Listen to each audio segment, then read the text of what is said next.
બે દિવસથી કટ્ટર ઈમાનદાર પાર્ટીના કરોડો રૂપિયા ગેરકાયદેસર વહીવટો પકડાઈ રહ્યા છે, જેમાં આમ આદમી પાર્ટીના રાષ્ટ્રીય નેતાના નજીકના વ્યક્તિ ગુજરાતમાં આંગળીયું કરે છે 1.2 કરોડનું. ગુજરાતના નેતા સાથે જોડાયેલા એક વ્યક્તિ આંગળીયું લેવા માટે જાય છે 1.2 કરોડનું. અને આખી ઘટના જે છે એ સુરત ક્રાઇમ બ્રાન્ચની નજરે આવે છે. દોસ્તો, આ માત્ર એક સુરતની ઘટના નથી. દરેક જિલ્લાની અંદર કરોડો રૂપિયાનો બેનામી વહીવટ થાય છે. મેં પાર્ટી છોડી ત્યારે કહ્યું હતું કે હું બોલીશ તો જમીન પગ નીચેથી સરકી જશે. આજે જ્યારે આ ઘટના ઘટી જ છે ત્યારે થોડું વિગતે એ પણ કહીશ કે દરેક જિલ્લાઓની અંદર આવા કરોડો રૂપિયા આવે છે. પેઇડ રહેલા લોકોને પણ ચૂકવવામાં આવે છે. અમુક લોકો પાસે સ્ક્રિપ્ટેડ આયોજન પૂર્વક વિડીયો બનાવડાવવામાં આવે છે, સ્ક્રિપ્ટેડ ઇન્ટરવ્યુ લેવામાં આવે છે, સ્ક્રિપ્ટેડ રીતે એડિટ કરી અને આમ આદમી પાર્ટીનો પોઝિટિવ, ખરેખર ગામડાઓની અંદર પોઝિટિવ લોકો વિચારે છે આવું બતાવવા માટે સ્ક્રિપ્ટેડ આયોજન પૂર્વક ઇન્ટરવ્યુ, અમુક બનાવેલા બૂમ સાથે, જે ચેનલોના બૂમ હોય એવા નકલી બૂમો પણ બનાવવામાં આવે છે. એઆઈના માધ્યમનો પૂરજોશથી ઉપયોગ કરવામાં આવે, એજન્સીઓનો ઉપયોગ કરવામાં આવે અને આમ આદમી પાર્ટીનો પોઝિટિવ પ્રચાર કરાવવા માટે લાખો કરોડો રૂપિયા બહારથી લાવવામાં આવે છે. ખરેખર આ પૈસા જે આવે છે એ ખરેખર વ્હાઇટ એન્ટ્રીના આવે છે ખરા?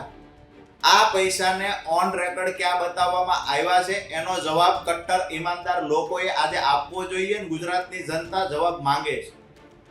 માનો કે 1.2 કરોડ પકડાના છે, બીજી રકમ પકડાની નથી, પણ 1.2 કરોડ રૂપિયા જે પકડાના છે એનો જવાબ તો કમસે કમ આપો કે આ પૈસા તમે ક્યાં બતાવ્યા છે પેપર પર, ઓન રેકોર્ડ આ પૈસા શેના હતા?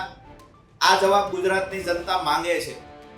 લાખો કરોડો રૂપિયાનો ખર્ચ થાય એનાથી અમને વાંધો નથી, પણ તમે કટ્ટર ઈમાનદારીની વાતો કરો છો તો પાર્ટી ફંડમાં તો આવડી રકમ નથી, તો પછી આ પૈસા આવે છે ક્યાંથી? ગુજરાતની જનતા સવાલ પૂછે છે. ગુજરાતના નિર્દોષ, ગરીબ, અભણ જે ખરેખર લોકો છે, ગામડાઓમાં રહેલા છે, જે કોઈની વાતમાં આવી જાય છે, આ લોકોને છેતરવા માટે થઈને આયોજનપૂર્વક સ્ક્રિપ્ટેડ ઇન્ટરવ્યુ લેવા, સ્ક્રિપ્ટેડ પ્રચાર કરાવવો, સ્ક્રિપ્ટેડ લોકો પાસે પોઝિટિવ મેસેજ અપાવવો, વાતો કરવી, એજન્સીઓને કામ આપી ગામડે ગામડે સુધી એક કોર્પોરેટ કંપની જેવો એક આખી જાળ બિછાવીને ગુજરાતની જનતાને ગેરમાર્ગે દોરવા માટે આ ફંડનો ઉપયોગ થાય છે. નંબર 2 કે ચૂંટણી નજીક આવી છે એટલે હું એ પાર્ટીની નવટંકી જોઈને આવ્યો છું ને આજે ભવિષ્યવાણી પણ કરું છું કે 24-25 તારીખે જ્યારે 26 તારીખે મતદાન છે તો 24 અને 25 તારીખે ગુજરાતમાં ઘણી બધી જગ્યાએ આમ આદમી પાર્ટીએ સ્ટિંગ કર્યું આવું તમને જોવાનું સાંભળવા મળશે. આમ આદમી પાર્ટીએ જનતા રેડ કરી આવું જોવાનું સાંભળવા મળશે. આ બધું સ્ક્રિપ્ટેડ હોય છે. 24-25 તારીખની હું આજે 21 તારીખે ભવિષ્યવાણી કરું છું. ગુજરાતની જનતાને ઘણું બધું આમ આદમી પાર્ટીની નવટંકી 24-25 તારીખે જોવા મળશે.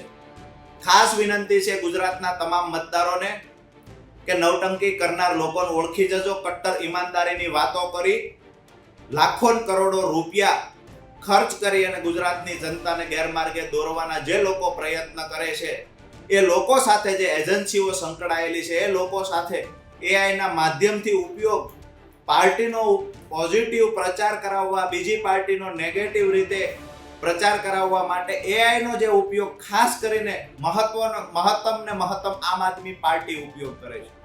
ત્યારે આપ સૌને વિનંતી છે કે 26 તારીખે જ્યારે મતદાન કરવા જાવ ત્યારે આવા કટ્ટર ઈમાનદારની વાતો કરનારા લોકોને ઓળખી જજો. વધુમાં વધુ મતદાન ભારતીય જનતા પાર્ટી તરફ થાય એ અપીલ સાથે આપ સૌને લોકશાહી પર્વની ખૂબ ખૂબ શુભકામના. 26 તારીખે વધુમાં વધુ મતદાન થાય એ નમ્ર અપીલ કરું છું. આપ સૌનો આભાર.